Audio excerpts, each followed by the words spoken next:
दहशतगर्द proxies के खात्मे के लिए तमाम इक़दाम किए जाएंगे। फील्ड मार्शल सैयदात से मुनीर का दुश्मन को एक बार फिर से वाज़ेह पैगाम, बोले कि भारतीय प्रॉक्सीज फितनाल हिंदुस्तान और फितनाल खारिज बलोचिस्तान में तशद्दुद को हवा दे रहे हैं। भारतीय प्रॉक्सीज का मकसद मुल्क में तशद्दुद और अदम इस्तेहकाम फैलाना है। दहशतगर्दों का पीछा करके सूबे को इस नासूर से निजात दिलाई जाएगी।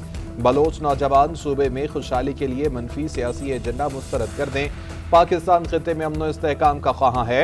मुल्की सालमियत पर कोई समझौता नहीं होगा। किसी भी किस्म की जारहियत का सख्त और फैसला कुन जवाब दिया जाएगा।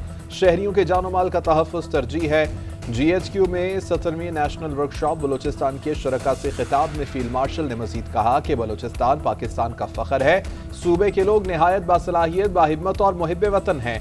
ज़ाती सियासी मफादात पर मबनी एजेंडों को रद्द करते हुए मुल्की मफाद को मुकद्दम रखना होगा।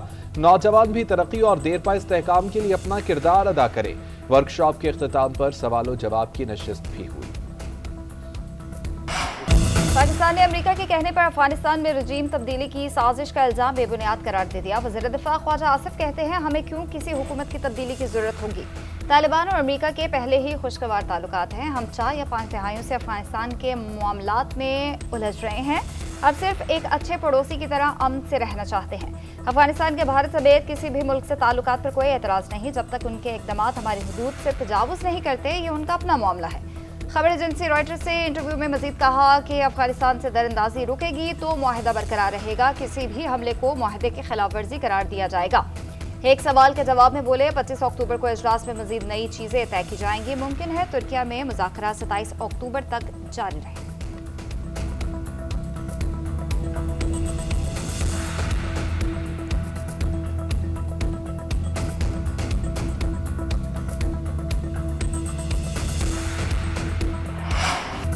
पाकिस्तान और अफगानिस्तान के दरमियान जंगबंदी के बावजूद तिजारती सरगर्मियां अभी तक बहाल न हो सकी। 10 रोज से बंद सरहदी रास्ते अगले 24 से 48 घंटे में खुलने का इम्कान है।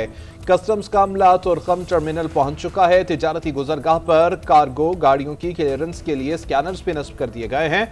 पाक अफगान चमन बॉर्डर भी बदस्तूर तिजारत के लिए बंद है। सिर्फ खाली ट्रकों के लिए खोल दिया गया है। स्पिन बोल्दक में फंसे खाली ट्रक चमन के रास्ते पाकिस्तान में दाखिल। जनूबी वजीरिस्तान में इंगूर अड्डा, शुमाली वजीरिस्तान में गुलाम खान और जिला कुर्रम में खरलाची सरहद पर भी 10 रोज से बदस्तूर बंदिश। टेक्नोलॉजी की मदद से तरक्की की नई राहें तलाश करने का मिशन वज़ीर आज़म शहबाज शरीफ ने इंस्पायर इनिशिएटिव के तहत सेमीकंडक्टर प्रोग्राम का इजरा कर दिया। तकरीब से खिताब करते हुए उनका कहना था कि दुनिया भर में सेमीकंडक्टर्स के हवाले से बयानी की जंग जारी है। सेमीकंडक्टर्स और AI पर उबूर हासिल करने वाली कौमें ही मुस्तकबिल पर हुक्मरानी करेंगी। कुदरत ने पाकिस्तान को सेमीकंडक्टर्स के मैदान में वसाइल से नवाजा है। हमारी जिम्मेदारी है कि वसाइल से भरपूर फायदा उठाएं और कौम को आगाह करें। पब्लिक सेक्टर डेवलपमेंट प्रोग्राम से मंसूबे के लिए 4.5 अरब रुपए रखे गए। ये महज आगाज है। हुकूमत मंसूबे के लिए मजीद वसाइल मुहैया करेगी। FBR, digitisation, cashless economy, digital wallets अहम मंसूबों में शामिल हैं। IT, AI और अब सेमीकंडक्टर जैसे शोबों में नौजवान की तरबियत नागुज़ीर है।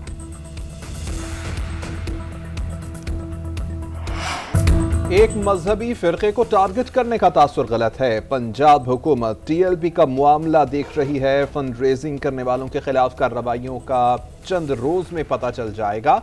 अब किसी भी सूरत में कोई जत्था हथियारों के साथ आएगा तो उसके खिलाफ कार्रवाई होगी। वज़ीर दाखिला मोहसिन नकवी ने खबरदार कर दिया। कराची में गवर्नर सिंध और MQM रहनुमाओं से मुलाकात के बाद मीडिया से गुफ्तगू में कहा, दुनिया में कामयाबी के लिए मुल्क में इत्तेहाद जरूरी है। वफाकी हुकूमत का मसाजिद और मदारिस के अमूर पर दखल अंदाजी न करने का फैसला।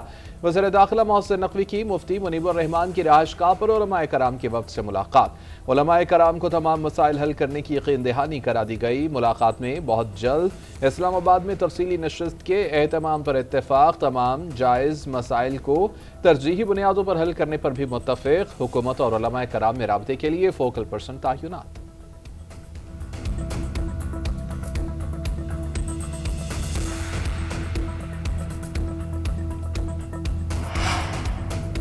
टीएलपी को फाइनेंस करने वालों का सुराग लगा लिया। नेशनल और इंटरनेशनल 3800 फाइनेंसर्स में बड़े बड़े नाम शामिल, पढ़े लिखे और महजब लोग भी उन्हें फाइनेंस करते रहे। इन सबके अकाउंट्स फ्रीज कर दिए। दहशतगर्दी के मुकदमे दर्ज किए जाएंगे। वज़ीर इत्तलात पंजाब अज़मा बुखारी ने खबरदार कर दिया।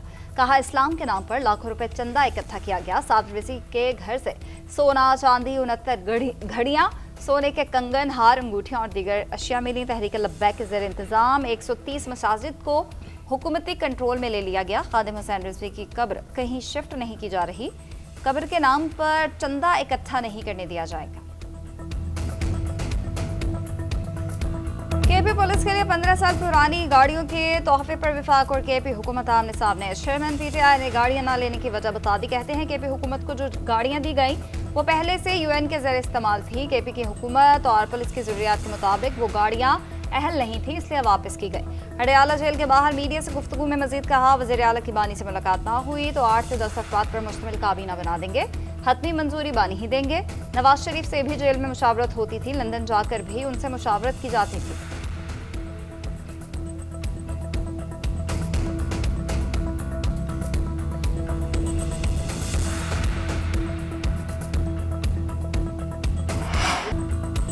पंद्रह साल पुरानी गाड़ियां तो लोग इंपोर्ट कराते हैं। गाड़ियां बिल्कुल ठीक हैं, इनका एजेंडा कुछ और है। तलाल चौधरी ने सुहेल आफरीदी को बुज़दार 2 करार दे दिया। वज़ीर मुमलिकत दाखिला के वज़ीर आला केपी पर तंज बोले, वज़ीर आला बदलने से दहशतगर्दी के खिलाफ जंग नहीं रुकेगी। केपी में सुहेल बुज़दार को दानिस्ता लगाया गया। अगर ये गाड़ियां पसंद नहीं तो वज़ीर आला अपनी बुलेट प्रूफ गाड़ी दे देते। विफाक ने माली मुश्किलात के बावजूद केपी को बुलेट प्रूफ गाड़ियां दी। गाड़ियां वापस भिजवाने से कोई नुकसान हुआ तो जिम्मेदार वज़ीर आला सुहेल आफरीदी होंगे। हमारे जवान शहादतें दे रहे हैं और आप सियासत के लिए आलात वापस कर रहे हैं। साबित हो चुका कि इन्होंने बुलेट प्रूफ गाड़ियां इसलिए वापस की कि दहशतगर्दी के खिलाफ जंग ये लड़ना ही नहीं चाहते। केपी के नए वज़ीर आला ने अब तक कोई अवामी मंसूबा पेश नहीं किया।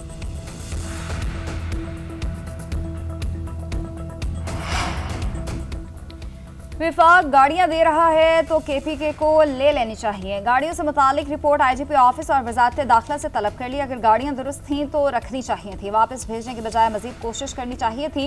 गवर्नर खैबर पख्तूनख्वा फैसल करीम कुन्नी का कहना है, अफगानिस्तान की कुर्बत के बायस यहाँ अमन अमान की सूरत हाल मुतासर होती है।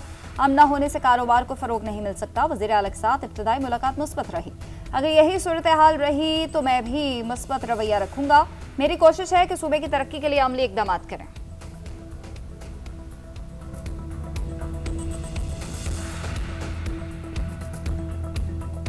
कौमी असम्बली में अपोजिशन लीडर की तकर्री की दरख्वास्त जमा। अपोजिशन जमातों का महमूद अचकज़ई पर एतमाद का इजहार 74 अरकान ने दस्तखत के साथ दरख्वास्त जमा कराई।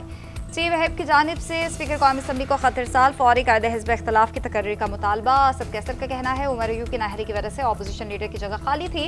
हमने महमूद अचकज़ई के नाम के लिए दरख्वास्त दी है। उम्मीद है इसमें गैर जमहूरी हरबे इस्तेमाल नहीं किए जाएंगे। हामिद डोगर ने कहा कि अपोजिशन का ओहदा खाली नहीं रहना चाहिए। स्पीकर जल्द नोटिफिकेशन करें।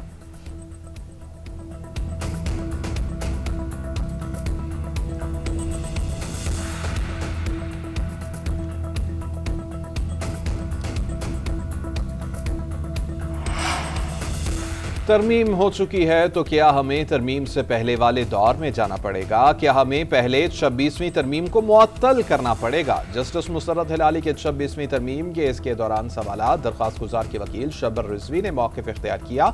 191A को आइन की दीगर शिकों से मिलाकर पढ़ना होगा। जस्टिस मोहम्मद अली मजहर बोले कि आर्टिकल 191A के तहत 184(3) का इख्तियार आइनी बेंच को मुंतकिल हो चुका है।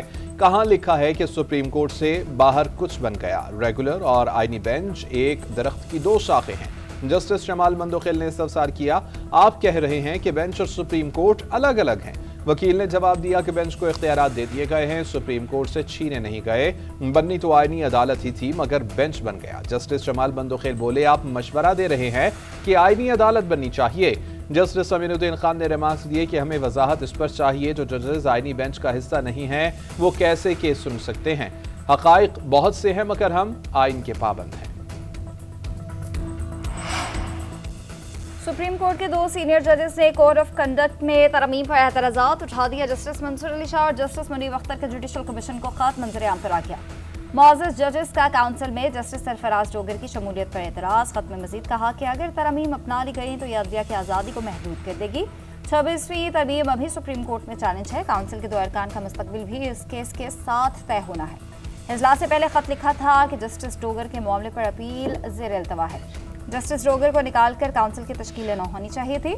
मुजवज़ा तरमीम से अदलिया की आज़ादी को कमज़ोर, शफाफियत को महदूद और इख्तियारात को एक शख्स तक महदूद किया जा रहा है।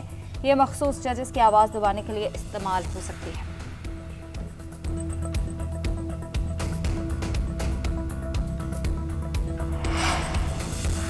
चौधरी अनवर उल हक की इत्तेहादी हुकूमत को बड़ा धचका। मुस्लिम लीग नून का आज़ाद कश्मीर हुकूमत से अलहदगी का ऐलान, नई हुकूमत का भी हिस्सा न बनने का फैसला।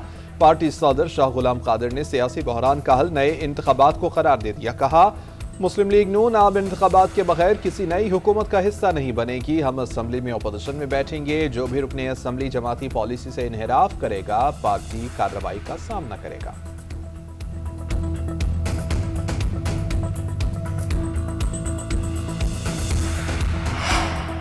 पंजाब में बल्दियाती इंतखाबात एक बार फिर ताखीर का शिकार होने का इम्कान। इलेक्शन कमीशन ने दिसंबर में बल्दियाती इलेक्शन कराने का शेड्यूल वापस ले लिया। पंजाब हुकूमत को नई हल्काबंदियों के लिए 4 हफ्तों की मोहलत। इलेक्शन कमीशन का कहना है पंजाब में बल्दियाती इंतखाबात नए बल्दियाती एक्ट के तहत कराए जाएंगे। नए कानून के मुताबिक हर यूसी में 9 काउंसलर्स बराह रास्त मुंतखब होंगे। इंतखाबात गैर जमाती बुनियादों पर होंगे। मुंतखब नुमाइंदगान को 30 दिन में सियासी जमात में शमूलियत इख्तियार करना होगी। इलेक्शन कमीशन के मुताबिक इस मुद्दत में मजीद इजाफा नहीं किया जाएगा। 4 हफ्ते में काम मुकम्मल न हुआ तो मामला समाअत के लिए मुकर्रर किया जाएगा।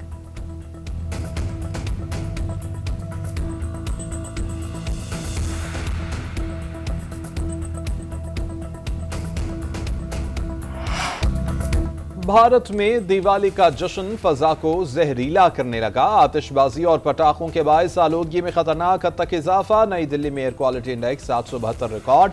लाहौर और मज़ाफात में भी फजा निहायत आलूदा। लाहौर में AQI 246, कसूर में 360 से जायद तक पहुंच गया।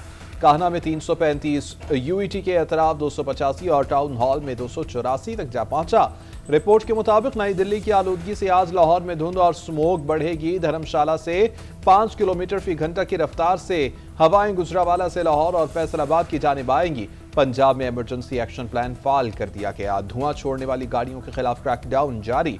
बगैर फिटनेस सर्टिफिकेट चलने वाली गाड़ियों को फौरी बंद किया जाएगा। स्मोक हॉट स्पॉट्स पर एंटी स्मोक गन्स का इस्तेमाल। अवाम को मास्क का इस्तेमाल यकीनी बनाने की हिदायत।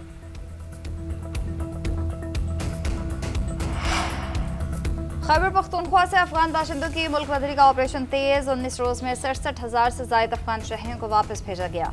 अब तक 14 लाख से ज्यादा अफगानी वापस जा चुके हैं। पंजाब भर से भी गैर कानूनी मुकीम गैर मुल्की बाशिंदों के इनखला का तीसरा मरहला। तर्जुमान पंजाब पुलिस के मुताबिक 21,900 से ज्यादा अफगान समेत गैर मुल्की बाशिंदों को डिपोर्ट किया जा चुका। IG पंजाब का कहना है आलमी कवानीन के तहत गैर कानूनी मुकीम बाशिंदों के इनखला की पॉलिसी पर अमल पैरा है। उधर CCPO लाहौर की ज़ेर सदारत इजलास गैर कानूनी अफगान बाशिंदों के इनखला और गैर कानूनी असलहे की बरामदगी पर पेशरफ्त का जायजा लिया।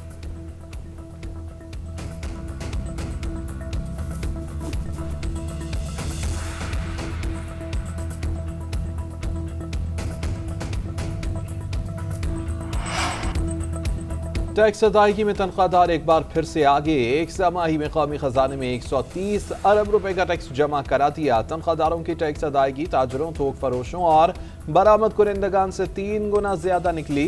गुज़श्ता साल के मुकाबले में 20 अरब रुपए ज्यादा जमा कराए गए। बरामद कुरिंदगान ने 45 अरब, थोक फरोशों ने 14 अरब, परचून फरोशों ने 11 अरब रुपए जमा कराए। मुल्क में लाखों ताजरों और दुकानदारों के बावजूद टैक्स में हिस्सा कम है।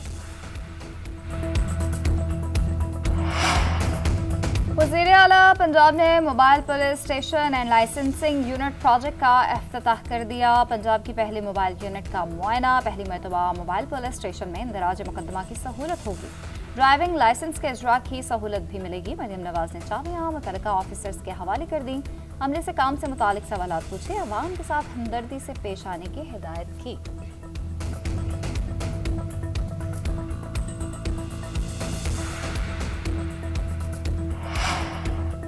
पीपल्स पार्टी के चेयरमैन बिलावल भुट्टो की आगा सिराज दुर्रानी के इंतकाल पर ताज़ियत के लिए शिकारपुर आमद। साहबजादा आगा शहबाज दुर्रानी से मुलाकात में इज़हार अफसोस और दुआए मग़फ़िरत की।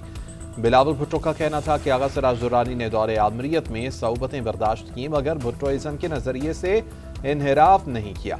नई नस्ल के लिए अपनी जिदोजहद से रास्ते हमवार करने वाले किरदारों को तारीख में हमेशा जिंदा रहना चाहिए। पाकिस्तान के मादनी ज़खायर आला मयार के हैं, जो 2 लाख मुरब्बा मील से ज़ायद पर फैले हुए हैं। अमरीकी जरीदे का एतराफ़। रिपोर्ट में लिखा ये मादनी ज़खायर बरतानिया के रकबे से 2 गुना हैं। मादनी शोबे में बैनुल-अक़वामी सरमायाकारी से पाकिस्तान को मुआशी और समाजी फ़वाइद हासिल होंगे। फॉरेन पॉलिसी के मुताबिक पाकिस्तान में मादनी वसाइल से इस्तेफादे के लिए कौमी मादनी पॉलिसी 2025 मुरतब की गई है। कौमी मादनी पॉलिसी के 2025 के समराज पाकिस्तान और बिलखसूस बलोचिस्तान की अवाम तक पहुंचेंगे। वर्ल्ड टेस्ट चैंपियनशिप की दूसरी आजमाइश पाकिस्तान के खिलाफ प्रोटीज बैटर्स डट गए। रावलपिंडी टेस्ट के दूसरे रोज खेल के अख्ताम पर जनूबी अफ्रीका ने पहली इनिंग्स में 4 विकेटों पर 185 रन बना लिए। पाकिस्तान की बर्तरी खत्म करने के लिए मजीद 148 रन दरकार।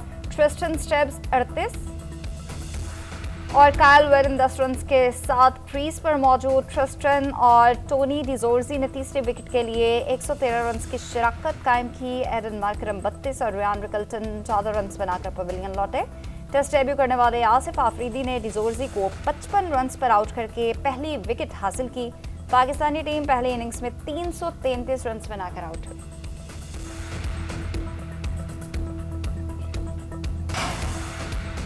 वुमेन्स वर्ल्ड कप में पाकिस्तान को एक और शिकस्त। कौमी टीम सेमीफाइनल की दौड़ से बाहर हो गई। जनूबी अफ्रीका ने DLS कानून के तहत पाकिस्तान को 150 रन से हरा दिया। पाकिस्तान को 20 ओवर्स में 234 रन का हदफ मिला।